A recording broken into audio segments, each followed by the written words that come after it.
Bueno, este es el título, como dijo recién Silvia, de la presentación. Y para empezar, voy a partir de este caso, el de Mónica Lewinsky, que todos saben quién es. ¿Sí? Bueno. Justamente ese es el punto, ¿no? En 1998, por si alguien no se acuerda, ella era una joven pasante, ¿no? Estaba trabajando en la Casa Blanca y tuvo un affair con su jefe, que era entonces presidente de Estados Unidos, Bill Clinton, casado con Hillary Clinton. Y bueno, fue un escándalo que hasta hoy todo el mundo recuerda. Entonces, en marzo de este año, ella hizo una charla TED, ¿saben? Esas presentaciones un poco mediáticas o performáticas breves, ¿no? Que después se graban en video y quedan en internet, tuvo ese título, ¿no? El precio de la vergüenza. Fue un éxito, ¿no? Cuando me fijé yo en junio, a principios de junio, había tenido 4,5 millones de visualizaciones en 2 o 3 meses, ¿no? Y el tema de la presentación era ella, ¿no? Su caso. Que ella lo pensaba y lo planteaba como un caso de humillación pública, global y total. Obviamente una tragedia personal para ella, pero que trató, ¿no? En estos años de pensarlo en términos sociales y culturales y decidió proponer que el caso de ella había sido un caso de ciberbullying. Un ciberbullying avant la lettre, porque en esa época no existía ni el bullying ni el ciberbullying. Pero el caso de ella habría sido el primero, ¿no? El primer caso de humillación pública que ahora conocemos como ciberbullying. Poco tiempo antes había salido una nota de ella en esa revista Vanity Fair, en junio de 2014, en el cual ella ya propuso esta idea, ¿no? Que ella había sido víctima de un tipo de bullying o de ciberbullying, y entonces se propuso, con la experiencia por lo que ya había pasado, ayudar o defender a otras víctimas de bullying, ahora ya en internet, en las redes sociales, ¿no? Y tratando de contextualizar, ¿no? En términos socioculturales, esto que le sucedió a ella y que ahora se generalizó, porque, dice ella, citando a otros autores, vivimos en una cultura de la humillación. Bueno, ¿por qué este ejemplo, ¿no? ¿Por qué partir del caso Mónica Lewinsky? Bueno, yo creo que puede ser interesante para discutir este tema que les propongo, ¿no? Bullying, espectáculo y descontrol, para pensar la subjetividad contemporánea, sobre todo por qué es tan difícil ser un sujeto contemporáneo. Digamos, en este artículo periodístico del cual saqué algunos extractos, que fue de un diario argentino, Clarín, se comenta esto como noticia, ¿no? El caso de que Mónica Lewinsky está proponiéndose a sí misma como la primera víctima histórica del ciberbullying. Y ella dice que la campaña que se propuso hacer, ¿no? En la cual ahora está embarcada y que pretende comandar, ¿no? No se inspira solo en su propio caso, sino que también rescata víctimas recientes, ¿no? de ciberbullying, que para ella le pasaron cosas similares a lo que le sucedió a ella hace varios años. Por ejemplo, hay un estudiante de 18 años que se suicidó en 2010, ¿no? Porque fue víctima de bullying a partir de un video en el cual besaba a otro y que le produjo una serie de sufrimientos y lo llevó al suicidio. Dice ella entonces, ahora el paisaje está lleno de historias como la mía. Y de hecho tiene razón, ¿no? Porque hay varias noticias cotidianas de suicidios en los casos más extremos, ¿no? de chicos, sobre todo muchas chicas, pero también chicos y chicos, adolescentes en todo el mundo, ¿no? Que se llegan al suicidio por situaciones como esta. Este es un caso, ¿no? De 2013, una chica de 17 años. Voy a mostrar algunos ejemplos, pero podríamos realmente encontrar muchos otros. Este es el caso de una chica de Brasil, también en el mismo año, 2013. Este otro también de Estados Unidos. Esta una chica de 12 años, Estados Unidos. Otro ejemplo es este portal, no sé si lo conocen, Gets Better, que sería algo así como suele mejorar, ¿no? Un portal, un importante movimiento, ¿no?, que tiene su portal en Internet, en apoyo a adolescentes que sufren de asedio, ¿no?, o bullying, acoso, asedio, bullying, debido en este caso a su orientación sexual, y en homenaje primeramente a un chico que también se suicidó, pero también a otros sufrimientos que tal vez no lleguen al suicidio, porque justamente lo que se defiende es que después mejora, ¿no?, que suele mejorar, entonces que habría que tomárselo con calma porque después mejora. Y de hecho, este portal fue sumamente exitoso, no solamente en números de visualizaciones, incentiva la participación. Entonces, por ejemplo, cuando yo lo consulté hace unos meses, ya se habían subido 50.000 videos, ¿no?, con declaraciones de gente de todo el mundo, e incluso con varios famosos, ¿no? Ahí dice Obama, en fin, una serie de actores, actrices, gente conocida. Y a 50 millones de visualizaciones. Entonces, bueno, parece haber, de hecho, entre nosotros esa cultura de la humillación a la que se refiere Mónica Lewinsky en su charla TED que ella tituló El precio de la vergüenza. En este caso nos referimos al bullying y bueno, ella, Mónica Lewinsky, resignificó su experiencia, ¿no?, como siendo bullying o ciberbullying, pero también podemos pensar en otras manifestaciones de este tipo de problemáticas, ¿no?, la cultura de la humillación, el precio de la vergüenza. Una sería lo que se conoce como pornografía de venganza, ¿no? Creo que aquí se llamaría así, pornografía de venganza. ¿Sabe lo que es? Ahí está la descripción, ¿no? Sucede cuando una pareja se separa y una de las partes divulga fotos o videos íntimos en Internet como una forma de vengarse de su ex. Imágenes de desnudez, sexo explícito, que fueron registradas en la intimidad y no tenían la intención de ser divulgadas, expuestas, ¿no? Y bueno, ahora todo un movimiento, ¿no?, una serie de leyes en varios países que se están promoviendo para, de alguna manera, cohibir, ¿no?, o penalizar este tipo de situaciones. También otro lado de este fenómeno es el caso de fotos íntimas de personas conocidas. Esta es una actriz brasilera a partir de la que le robaron fotos que tenía en el celular cuando lo llevó a arreglar, y a partir de eso se hizo una ley en Brasil llamada Ley Carolina Dickmann para intentar justamente penalizar este tipo de cuestiones. Eso ocurrió hace 2 o 3 años. Después está este caso bastante famoso, ¿no?, que no me acuerdo cuándo fue, así en 2014, en septiembre de 2014, que involucró a una serie de celebridades, actrices, cantantes de Estados Unidos, sobre todo, que sus fotos fueron hackeadas, ¿no?, fotos tomadas en la intimidad y que estaban supuestamente destinadas a un uso íntimo, pero que fueron divulgadas en Internet. Están también todo este rubro de los videos porno caseros, ¿no?, que de repente caen en la web, y en estos casos la ambigüedad entre lo íntimo y lo público suele ser un poco más acentuada, porque a veces no se sabe, ¿no?, si la tal humillación o vergüenza por la exhibición de la intimidad en el espacio público fue tan indeseada como se dice o no. Muchas veces se cree que tal vez muchas actrices o bueno, personas que después se hicieron famosas, su fama se debió a este tipo de episodios, ¿no? Esto también, la ambigüedad a la que recién me refería, se conecta con este tipo de prácticas que son los selfies de celebridades, actrices, cantantes, etcétera, personas famosas, particularmente mujeres, ¿no?, que voluntariamente o no, a veces ellas mismas en sus cuentas de redes sociales como Twitter, Instagram, Facebook, muestran fotos de ese tipo, eróticas o con escenas de desnudez, y en otros casos son también hackeadas, ¿no?, pero en muchos casos son voluntariamente exhibidas.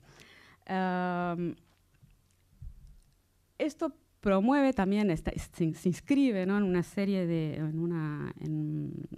prácticas de esta cultura que involucran también los selfies, ¿no?, que es una novedad. Esta palabra no existía hace 3 años, tal vez, nadie sabía lo que era. y ahora todos sabemos lo que, no solamente sabemos lo que es, sino que muchos de nosotros las ejercitamos, y es el tipo de imagen que más abunda, por ejemplo, en Internet, ¿no? O sea, es muy reciente y sin embargo ya se transformó en algo cotidiano y es extremadamente abundante. Y particularmente este tipo de imágenes, ¿no? Ese tipo de subgénero del selfie, que son se llama sexting. Estas imágenes que estoy mostrando acá son todas tomadas de internet, o sea que o fueron pensadas para ser publicadas o de alguna manera cayeron en la red, ¿no? Como esas otras que mostré antes. Cayeron en la red, tanto en la internet, y ahora yo también, por ejemplo, estoy mostrando acá en una situación pública. Entonces, lo que quiero destacar es esta ambigüedad, ¿no? Esta frontera entre lo íntimo, privado y lo público, que no es que haya desaparecido, pero que se está complicando o desdibujando y entra en zonas de ambigüedad, ¿no? Su límite que antes estaba muy claro, hasta hace poco tiempo estaba muy claro. Dentro de este fenómeno también podemos pensar, de este fenómeno de transformación, ¿no? De los límites entre íntimo, privado y público, el fenómeno de lo que se llama la pornografía amateur, ¿no? en su diversidad estético y de todo tipo, ¿no? De eficacias, como por ejemplo estas y estas, en fin, que muchas veces son fotos autorretratos, ¿no? En otros casos no, pero es un género que no existía hace pocos años y que ahora está creciendo enormemente. Existe este otro fenómeno que es el de reivindicación de una belleza real, ¿no? De un cuerpo real, que cualquier mujer debería tener derecho a mostrarse, a exhibirse, ¿no? Como estos proyectos de New Project, este apartamento 302, en fin, son innumerables.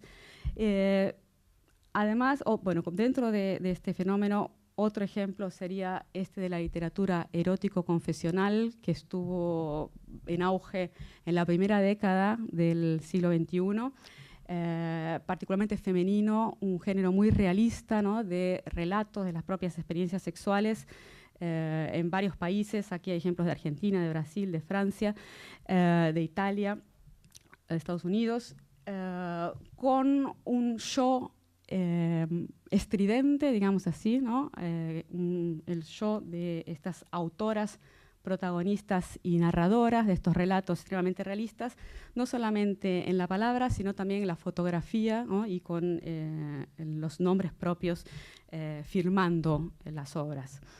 En el campo de las artes plásticas también hay este movimiento, ¿no? De la intimidad, muy particularmente los afectos, las relaciones amorosas y el cuerpo y la sexualidad y la desnudez de las artistas exponiéndose en el espacio de las galerías, de los museos, de las pantallas. Voy a mostrar rápidamente algunos más clásicos, digamos así, de pioneras, como Nal Goldin, Sophie Calle, etcétera. Y finalmente el último ejemplo que quería mencionar es en el cine, este nuevo género también que consiste en exponer en la pantalla temas que antes serían considerados privados, ¿no? Concernientes al director de las películas, y el material usado para enfocar esos temas son materiales que antes hubieran quedado quedado protegidos por las paredes del hogar, ¿no? En el álbum fotográfico, en las cajitas en las que se guardaban las cartas y los recuerdos privados y personales, protegidos no solamente por las paredes del hogar, sino también por los pudores, ¿no? Esas válvulas morales que protegían a la intimidad en el espacio privado. Todos estos entonces son, muy rápidamente les mostré géneros nuevos, ¿no? De las últimas décadas, pero sobre todo intensificados en el siglo XXI, ¿no? En los primeros 15 años del siglo XXI, en los cuales se ensayan otras formas, ¿no? de la autobiografía, digamos así, de poner en escena el propio yo, ¿no? De mostrarlo, de construirlo en la visibilidad. Es un fenómeno múltiple y variado que todavía está en crecimiento, ¿no? Está multiplicándose cada vez más. Bueno, parte de esto yo lo estudié en mi libro de 2008, La intimidad como espectáculo, en el cual me hice algunas preguntas sobre estas transformaciones que están ocurriendo. Y es, como decía, un movimiento complejo, muy actual, que podría resumirse en esta idea, ¿no? En la idea de intimidad, la noción de intimidad, que fue tan importante para configurar la subjetividad moderna. Cuando digo moderna me refiero a la subjetividad del siglo hegemónica en el siglo XIX y XX. Se está transformando a partir de todas estas prácticas. Es posible ver identificar algunos elementos de esa transformación en algo que podríamos nombrar como extimidad, ¿no? Usando este neologismo que varios autores utilizan, pero en este caso es simplemente poner el énfasis en ese ex que puse ahí en rojo, porque se trata de un movimiento que impugna parte de la definición de intimidad, una parte importante de la definición de intimidad, que es esta necesidad de mantener en secreto, ¿no? Mantener el espacio privado, o sea, protegido por paredes y pudores, aquello que se consideraba íntimo. Entonces la idea de extimidad, esa palabra extimidad, es una tentativa de nombrar este nuevo fenómeno. Y esto es algo que se vio estimulado y reforzado por las nuevas tecnologías de comunicación e información, sobre todo desde la popularización de Internet y de esos aparatitos llamados webcams, ¿no? Que aparecieron también en el tránsito del siglo XX hacia el XXI, y en un primer momento se adosaban a las computadoras de escritorio, ¿no? Como esa que ustedes ven allí, y permitían mostrar por Internet, ¿no? Exhibir, proyectar por las redes lo que sucedía dentro de casa. Esto muy rápidamente fueron evolucionando, ¿no? Y las cámaras se incorporaron a todos los dispositivos, ¿no? Esta computadora que está acá, por ejemplo, tiene la cámara aquí incorporada, así como estos aparatitos que todos tenemos también tienen sus cámaras. O sea que ya no se transformó más en una opción, ¿no? La cámara viene incorporada a la computadora y suele utilizarse, ¿no? Para proyectar la propia imagen hacia fuera del espacio privado. Más allá de que además los dispositivos estos son cada vez más móviles, ¿no? No se quedan en casa. Esta computadora todavía tiene a pesar de que es móvil, todavía tiene su porte un poco pesado, pero esos aparatos salen de casa y proyectan la imagen más allá de las paredes de los hogares, ¿no? Se usan mayoritariamente para proyectar la propia imagen en fotos o videos en tiempo real o diferido, y también para observar las imágenes de los demás. Entonces, estos dispositivos conocidos como smartphones, ¿no? Que terminaron de consumar, digamos, esa práctica con ayuda también de las redes sociales de Internet, ¿no? Complementando las redes sociales. Todos estos dispositivos de tan reciente popularización, redes sociales, smartphones, acceso a Internet 24 horas, nos permiten, entre otras cosas, estos dos factores, visibilidad y conexión, ¿no? Nos permiten vivir y construirnos en la visibilidad y en conexión permanente con los demás, ¿no? El hecho de que estos artefactos tengan cámaras y acceso cada vez más permanente a las redes nos permiten vivir así, ¿no? De forma visible y conectada. Esa es una perspectiva, ¿no? Que permite entender lo que está sucediendo y en qué medida afectan nuestros modos de vida estos aparatos. ¿Qué significa esto? Bueno, podemos pensarlo de muchas maneras, pero entre otras cosas creo que esto responde a una demanda muy actual, ¿no? Muy característica del mundo en que vivimos, y que es eso que resumo ahí con esa frase, ¿no? La vida real, nuestras vidas, ¿sí?, son permanentemente convocadas a performar y a realizarse en escena, a realizarse en la visibilidad, particularmente en las pantallas, ¿no? Que no por casualidad se reproducen y se multiplican de forma también de forma también algo que habría sido imprevisto hace pocas décadas, ¿no? Todos tenemos siempre pantallas con nosotros, por ejemplo, además de cámaras, ¿no? Entonces, nuestras vidas, ¿no?, son convocadas a realizarse en la visibilidad, a mostrarse, pero no solamente a mostrar algo que existiría previamente, sino a construirse en la visibilidad. Y ese término performar que yo elegí poner ahí, me parece que a pesar de que es una palabra medio extraña, ¿no?, todavía tiene esa fuerza de ser un extranjerizante, en fin, y polisémica, ¿no? Es una palabra que es difícil de definir porque tiene muchos sentidos, además de que es una palabra extranjera. Sin embargo, me parece que de alguna manera es capaz de nombrar esto que sucede hoy en día y que es nuevo, ¿no? Porque no es exactamente representar algo que existiría fuera de las redes o de las pantallas o de la visibilidad, sino que se trata de realizarse en escena, ¿no?, de performar en la visibilidad.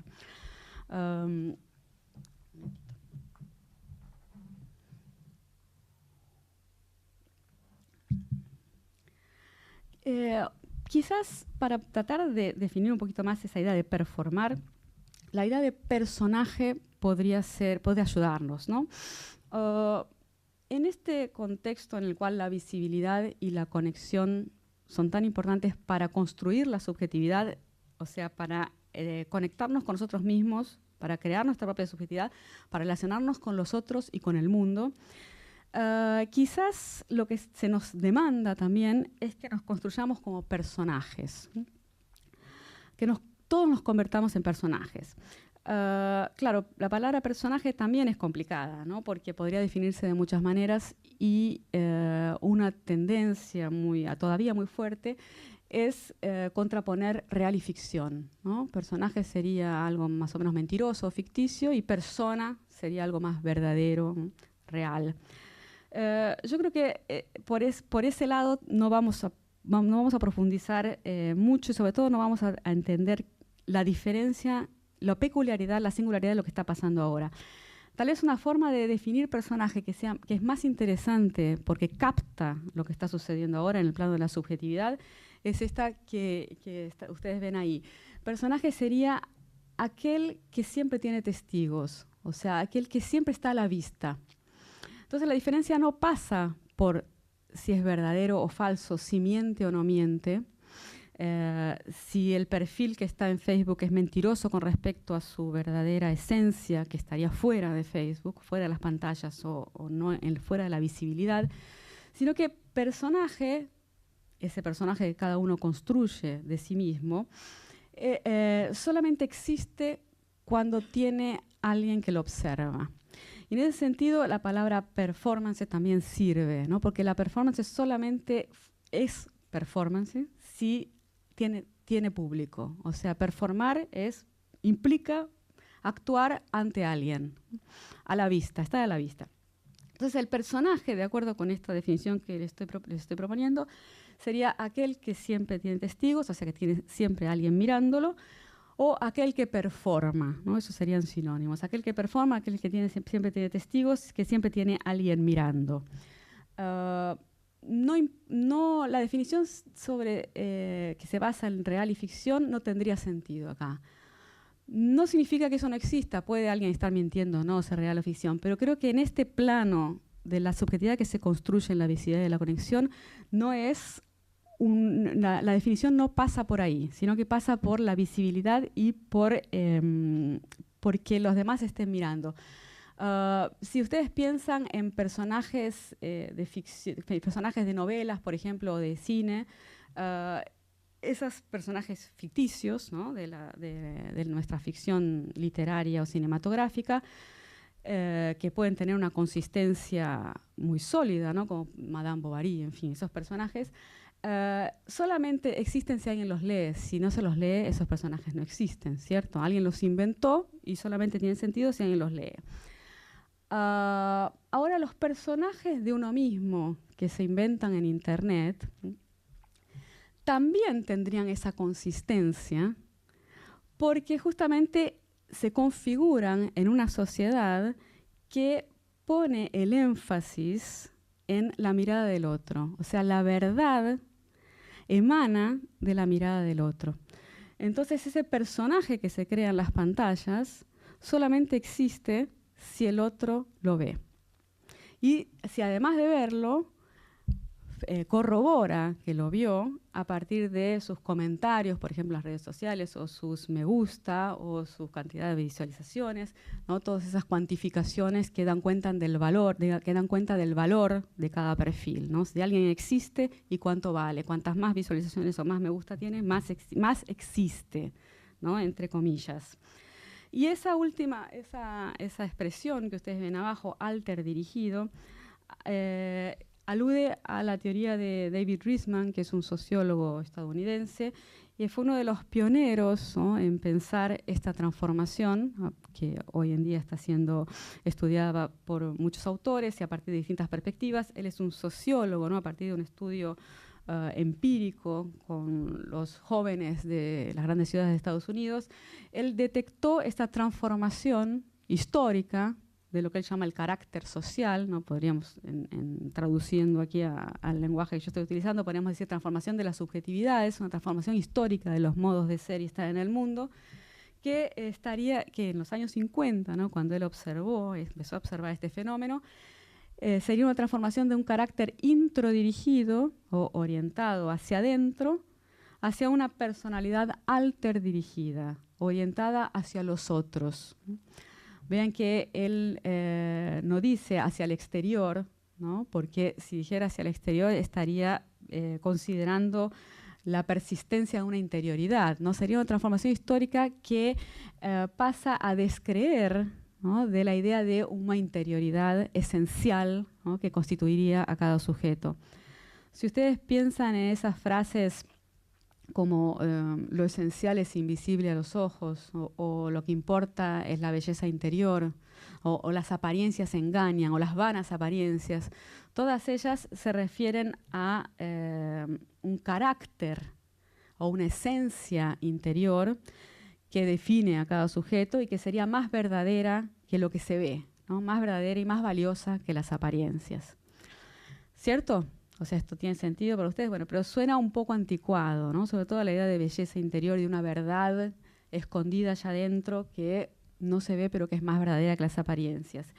Y no es casual que esto suene anticuado, porque esta transformación se viene gestando, digamos así, a lo largo de todo el siglo XX, pero con una profundización después de los años 60 y 70 y de aquello que Guy Debord llamó la sociedad del espectáculo, ¿no?, con una énfasis en las imágenes, una cultura de la imagen, ¿no?, que tiene que ver con el auge de los medios de comunicación audiovisuales y de otros factores que el mismo Riesman destaca, como por ejemplo el consumismo, en fin, ese tipo de transformaciones que ocurrieron en el tránsito, en la posguerra, ¿no?, segunda posguerra, y que se fueron asentando en la segunda mitad del siglo XX.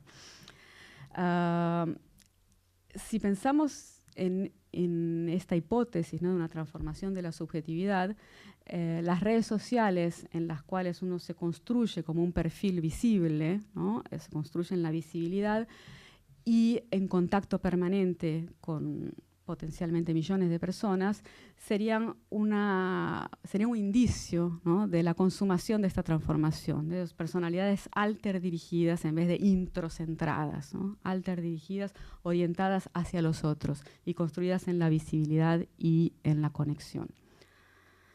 Pero bueno, volviendo al título que nos convoca, a partir de este caso disparador de Mónica Lewinsky, quería convocar ahora a un autor que nos va a permitir pensar en esa última noción de descontrol y para después tratar de unir esos tres términos. Me refiero a Gilles Deleuze, particularmente a su breve texto sobre las sociedades de control, que muchos de ustedes deben conocer. Yo creo que es un texto del año 90, ¿no?, de 1990. Creo que ese texto, que es muy fértil, a pesar de ser muy breve, ¿no?, con una serie de ideas, de apuntes sobre la sociedad que se estaba transformando, ¿no?, y configurando a fines del siglo XX, nos puede ayudar a entender algunas cuestiones que incluí justamente en el título de esta charla. Y esa idea de ese descontrol que les puse ahí en destacado y entre comillas, destacado y solapado, que me parece que es una palabra clave para pensar la contemporaneidad y nuestra relación con las tecnologías de información y comunicación. Y particularmente acompañando a estas otras dos nociones de bullying y espectáculo. Bueno, como los que conocen el texto de Deleuze saben que ese autor, filósofo francés contemporáneo, murió a principios de los años 90. Lo que hizo fue una tentativa de actualizar las teorías de Foucault, también filósofo francés contemporáneo, porque murió en los años 80, sobre las sociedades disciplinarias, ¿no? O sea, las sociedades, la sociedad moderna, industrial, que él conceptualizó como con el énfasis en la disciplina, ¿no? Pensemos en la ética protestante, la moral burguesa y las instituciones de confinamiento, como las llama, que articularon ese tipo de sociedad, la escuela, la fábrica, el hospital, la cárcel, etcétera, ¿no? Sociedades disciplinarias. Lo que hizo Deleuze, entonces, fue actualizar, digamos así, esas teorías para pensar algo que ya Foucault había anunciado, sobre todo en entrevistas y en pequeños textos, que era la crisis de esa sociedad, ¿no? Una crisis de la sociedad disciplinaria a partir de la crisis de todas esas instituciones que las configuraban y su transformación en otra cosa. Estas sociedades disciplinarias entraron en crisis entonces, sobre todo en la segunda mitad del siglo XX, a partir de una serie de luchas y resistencias que estallaron en los años 60 y 70 de modo más enfático, pero que, por ejemplo, estas imágenes de la película de Chaplin de los años 30 ya evocan y constituyen uno de los grandes hitos, ¿no? de esas luchas contra, en este caso, la fábrica y sobre todo los modos de vida que esas instituciones promovían. Esas instituciones y las tecnologías características de esa sociedad industrial promovían. Una película mucho más reciente, que también es un hito de esas luchas contra ese tipo de instituciones, es The Wall, ¿no? De los años 80, ya con el foco más dirigido a la escuela, ¿no? Que es otra de esas instituciones. Entonces, todas esas luchas, ¿no? Que en este caso elegí el cine, ¿no? Porque también tiene ese énfasis en la imagen para evocar la crítica a ese tipo de sociedad, pero podríamos pensar también en críticas desde la filosofía, desde la literatura, las artes en general, y también luchas socioculturales, ¿no? Emblematizadas por las revueltas de los años 60 y 70. Luchas todas contra la opresión de esas paredes, ¿no? Esas paredes a las que Foucault se refería con el confinamiento, ¿no? Como un mecanismo de poder y como una tecnología característica de la sociedad disciplinaria. O sea, una lucha contra las paredes que, entre otras cosas, oprimían, ¿no? Y que configuraban una subjetividad compatible con el proyecto de mundo moderno, el proyecto de mundo de la sociedad industrial. Entre las cuales se destaca, obviamente, la escuela, ¿no? Una institución que ahora todos están de acuerdo que está en crisis, ¿no? Como se suele admitir. Mi último libro de 2012 puso el foco en esa institución y en esa crisis, ¿no? El título es Redes o paredes, la escuela en tiempos de dispersión. Y en ese libro yo traté de pensar justamente la crisis de la escuela a partir de la relación entre subjetividad y tecnología, las subjetividades contemporáneas compatibles con las nuevas tecnologías, pero que siguen frecuentando una institución característica de la sociedad disciplinar como es la escuela. Entonces, volviendo a las ideas de Foucault actualizadas y repensadas por Deleuze,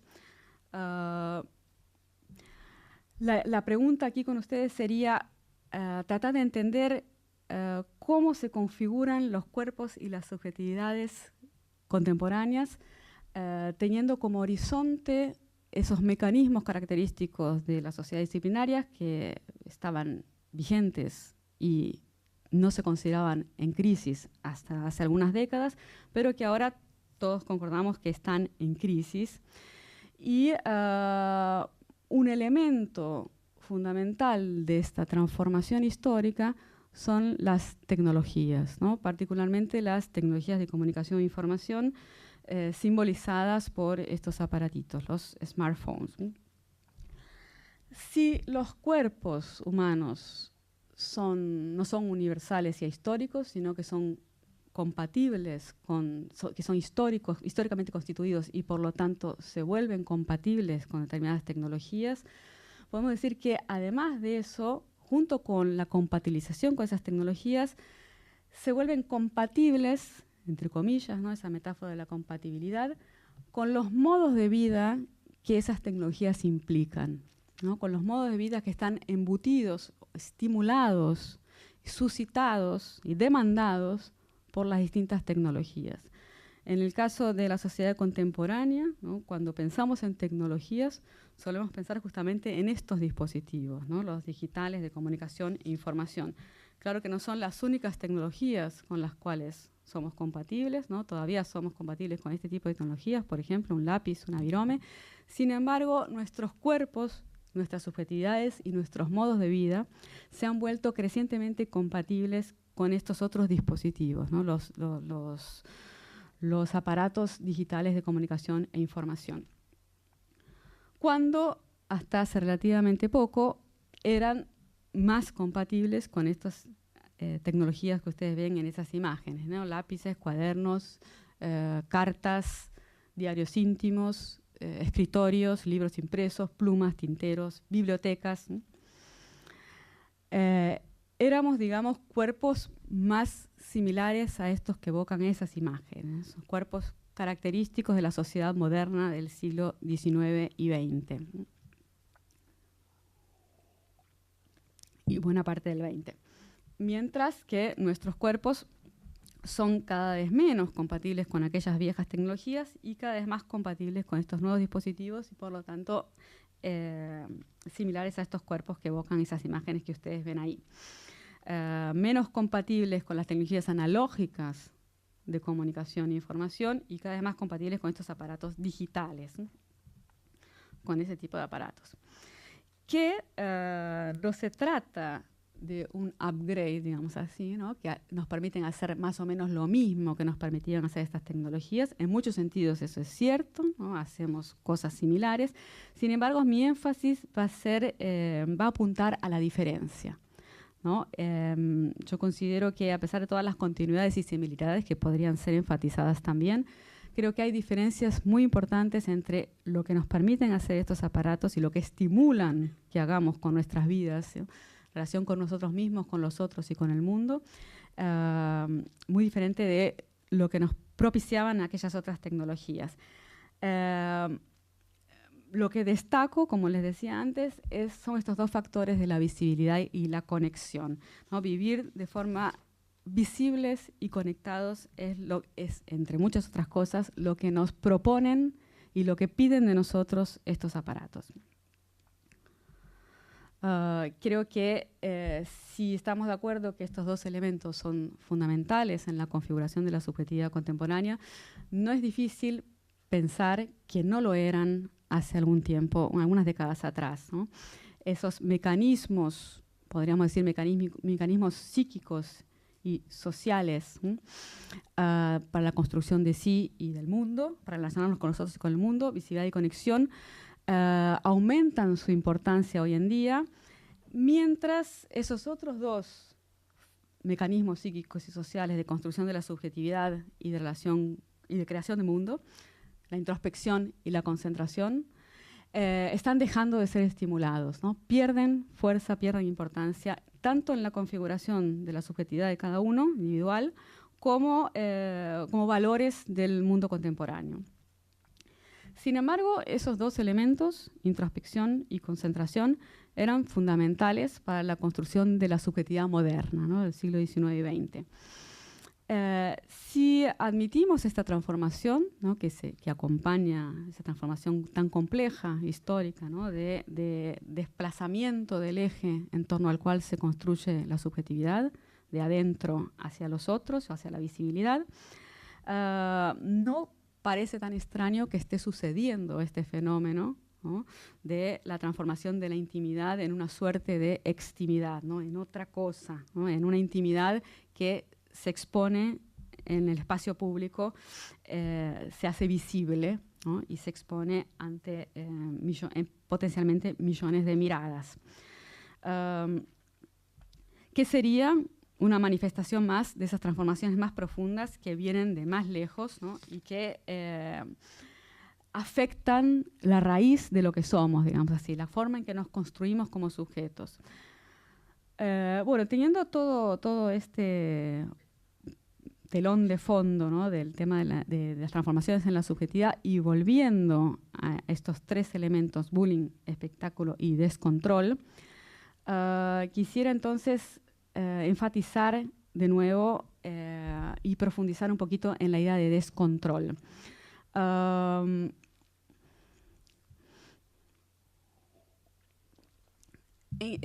Cuando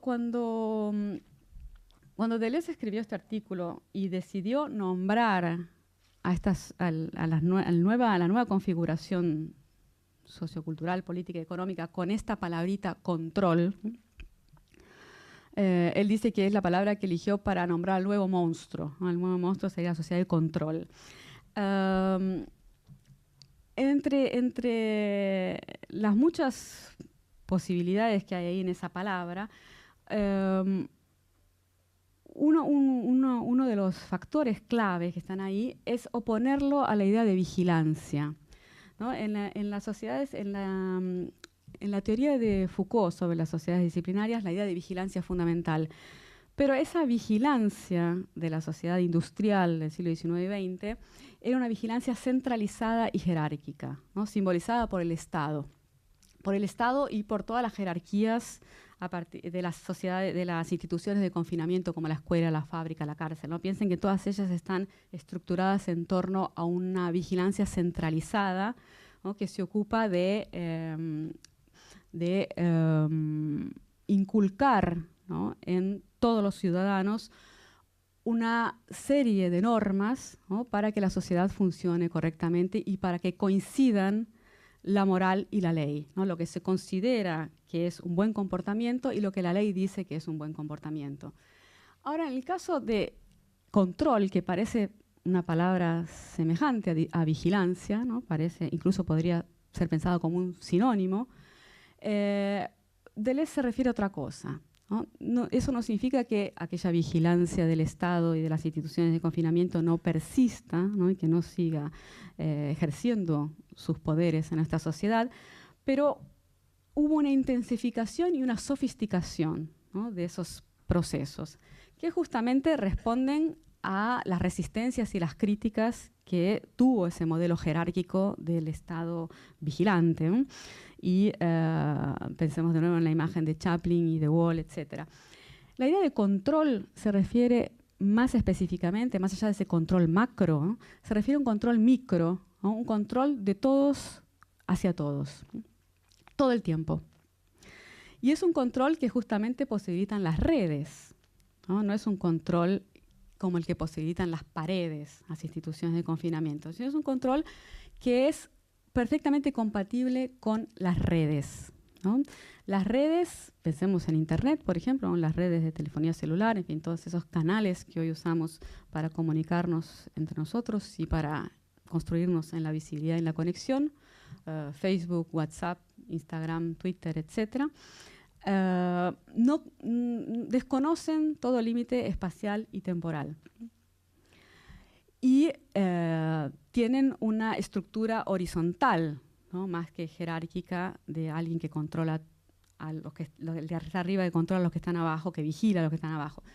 Sino que voluntariamente todos los que forman parte de la red se exponen, se muestran, se reportan, a veces podríamos decir eso, ¿no?, qué estoy haciendo, a dónde fui de vacaciones, qué estoy comiendo, qué me gusta, voluntariamente, ¿no? La idea de libre elección de mercado ahí está bien presente.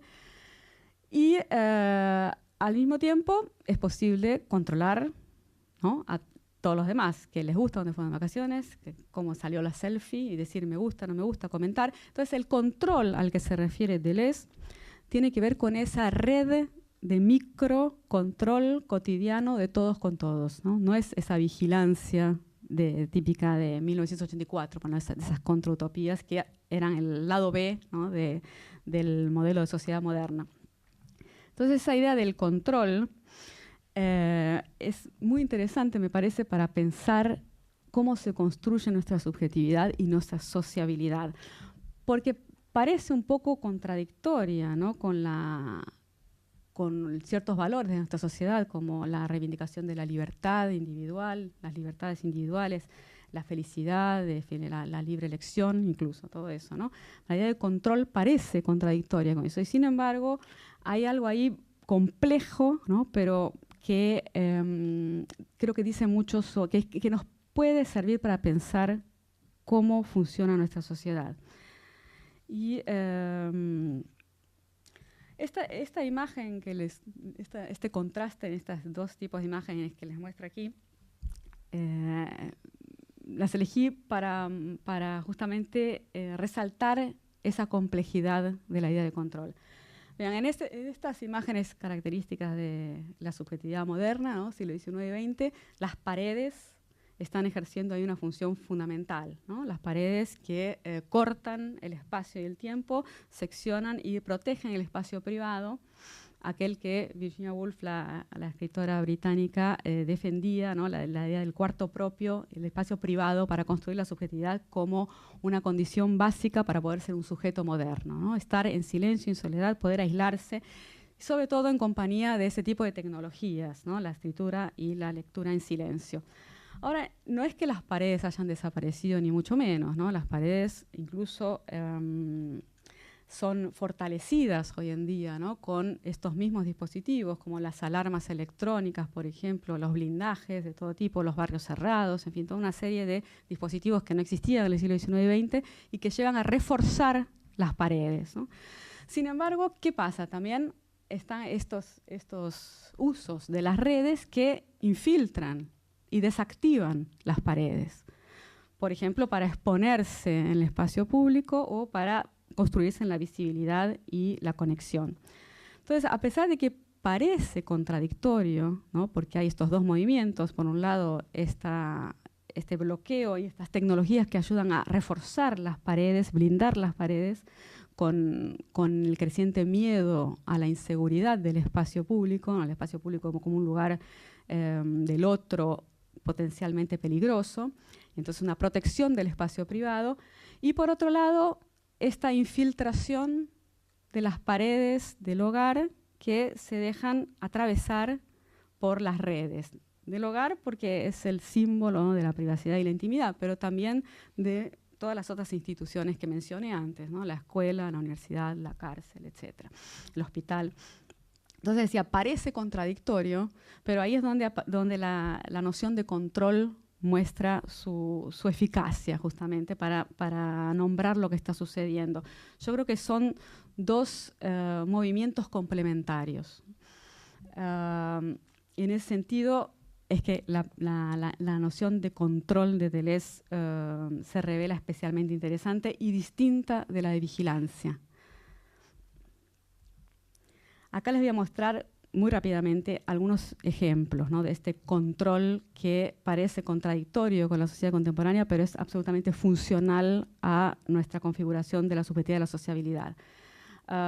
Bueno, esto es una publicidad brasilera. Dice, usted en el control de cualquier celular, ¿eh? Es un dispositivo que permite controlar los celulares de otros, obviamente, ¿no? Y tener acceso a las llamadas recibidas y efectuadas, a todo lo que el otro hace con su celular, ¿no? Es un dispositivo que uno puede, de alguna manera, infiltrar en el celular del otro para controlar. Bueno, todas estas, voy a pasarlas muy rápidamente, ustedes conocen este tipo de cosas. Estos rastreadores de vehículos, cámaras para los vehículos, sistemas de seguridad de los edificios, proteja su coche 24 horas, proteja a su familia con cámaras de seguridad, que usted puede tener en su casa y ver lo que sucede con su familia, con sus empleados, etcétera. Esto, bueno, para grabar, ¿no? Sin que se den cuenta los demás, generalmente. Monitorear y cuidar a su familia de forma inteligente. Entonces, bueno, la idea de control, más allá de lo ilegal y lo inmoral que puedan ser estos avances, ¿no? Las prácticas cotidianas más inocentes, digamos así, que hacemos de nuestros celulares, por ejemplo, también tienen que ver con ese control, ¿no? O sea, piensen en las rayitas del WhatsApp para ver si el otro leyó el mensajito que le mandamos, o los sistemas con GPS que permiten ver dónde está el otro. En fin, el otro día escuchaba a alguien en una conferencia que decía las tecnologías terminaron con muchas cosas, las nuevas tecnologías, entre ellas terminaron con el adulterio, ¿no? Bueno, no creo que sea tan radical así, siempre hay formas de reinventar, pero es cierto que el control que nos permiten estos dispositivos, más allá de esos usos ilegales e inmorales, ¿no? Con distintos grados de ilegalidad y de inmoralidad, todos ellos permiten este control al que se refería Deleuze en el año 90, ¿no? Cuando Deleuze escribió eso, este texto, no existía internet ni los celulares, nada de eso, pero estaba configurando un tipo de sociedad que demandaba estos artefactos, ¿no? No es por casualidad que inventamos estos dispositivos. Es un control de todos por todos y particularmente también un autocontrol, ¿no? Y con esto voy a cerrar la idea de los 3 elementos que estoy proponiendo en esta charla. ¿A qué me refiero con autocontrol? Bueno, autocontrol tiene que ver justamente con lo que proponía en esa presentación Mónica Lewinsky, ¿no? La idea de que vivimos una cultura de la humillación y de la vergüenza.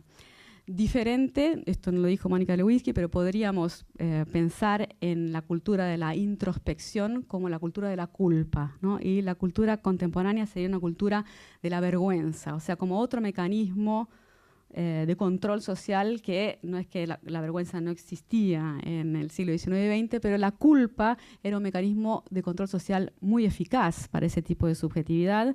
Recuerden la superposición y la coincidencia entre moral y ley, ¿no? Que hoy está en cuestión. Y nuestra sociedad, en cambio, parece que la vergüenza funciona como mecanismo de control más eficaz que la culpa, ¿no? Entre esas muchas transformaciones que vienen ocurriendo, esta subjetividad menos introdirigida y más alterdirigida funciona mucho más eficazmente cuando la vergüenza es un mecanismo de control social que la culpa. ¿Por qué? Bueno, si estamos de acuerdo en que la vida real hoy es convocada a performar y a realizarse en escena, en la visibilidad, tener un control sobre eso que mostramos, ¿no? Sobre ese personaje que construimos y que solamente existe cuando los otros lo ven, es fundamental, ¿no? Y a eso me refiero con autocontrol, ¿no? Controlar eso que se muestra, ¿no? Ese personaje que se crea en la visibilidad y en la conexión. Claro que no es solo autocontrol, ¿no? Porque cada uno puede administrar de la mejor manera posible, de hecho cada uno lo hace, ¿no? Mostrar ese personaje de la mejor manera posible, crear ese personaje en la visibilidad, pero no depende solo de uno, ¿no? Porque uno está expuesto justamente a la conexión y a la visibilidad permanente. Entonces, y está siendo controlado por todos los demás. El bullying, en ese sentido, ¿no? Sería una manifestación de ese riesgo que se corre cuando se pierde el control del personaje visible que todos construimos, ¿no? El bullying o el ciberbullying particularmente, así como la pornografía de venganza, ¿no? Y estos otros episodios que les comenté antes, el caso de Mónica Lewinsky, ¿no? Cuando se pierde el control del personaje, del guión, digamos así, del personaje, autor, narrador y personaje, protagonista de la propia vida, que se construye cada vez más necesariamente la visibilidad y la conexión. Cuando se pierde el control, cuando se descontrola, se corre el riesgo de caer en ese terrible papelón, ¿no? Que es el bullying. El bullying, como puse aquí, el bullying generalizado, ¿no? No me refiero aquí solamente al bullying de la situación escolar, ¿no? El bullying en la escuela, sino a ese bullying generalizado que es un gran no me gusta, digamos, y lo contrario al me gusta, ¿no? En las redes sociales, ¿no? En ese sentido, entonces, la idea de control, descontrol y autocontrol me parece que son fundamentales para pensar la subjetividad contemporánea en esta fusión entre espectáculo, sociedad postdisciplinaria y el fantasma del bullying. Yo creo que ya estamos bien de tiempo, ¿no? Aquí simplemente tenía unos ejemplos así medio disparadores tal vez del eventual debate, que son otros dispositivos de control como los que les mostré antes, pero dedicados a rastrear al novio, ¿no? Este, por ejemplo, es para chicas, como ven ahí con esa estética rosada, ¿no? Está en portugués, pero se refiere, es una aplicación rastreadora de novios que espía mensajes SMS y llamadas.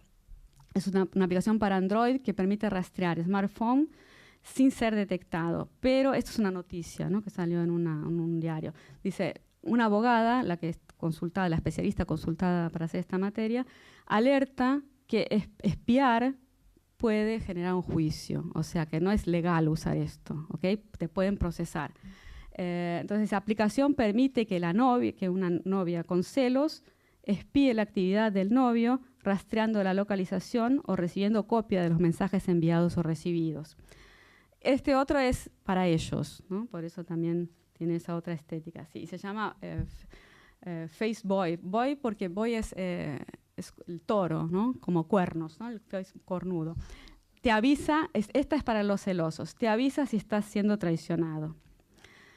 Después, esta noticia fue bastante reciente, ¿no?, de mayo del 2015, de esos sitios, redes para conseguir relaciones extramatrimoniales que sufrieron ataques de hackers y de repente salió a la luz una serie de datos sobre infidelidades, ¿no? Como ven, entonces, la idea de control, que parece de algún modo ajena, ¿no?, a una cultura que reivindica la libertad, hizo particularmente a cierto discurso asociado a los dispositivos digitales de comunicación e información que defienden la libertad de elección justamente y lo voluntario, ¿no?, de este tipo de prácticas diferentes de aquellas que proponía la sociedad disciplinaria, ¿no?, que eran obligatorias, como por ejemplo ir a la escuela, el tema en la cárcel, la fábrica, ¿no?, con sus horarios rígidos y su reglamento estricto. En este caso, estos dispositivos son de uso voluntario, ¿no? Uno puede usarlos o no, supuestamente. Puede salir o entrar de Facebook, puede optar por no usarlo. Sin embargo, esta idea de control, descontrol y autocontrol me parece que está en la base de nuestros usos de estos aparatos y por eso mismo, a partir de esta perspectiva, en las formas de construir nuestra subjetividad, relacionarnos con nosotros mismos, con los demás y con el mundo. De ahí el título, ¿no?, de esta presentación, Bullying, espectáculo y descontrol, y por qué es tan difícil ser un sujeto contemporáneo. Obviamente que no respondí a esa pregunta, pero hay unas pistas acá de por qué es tan complicado. Bueno, eso. Gracias.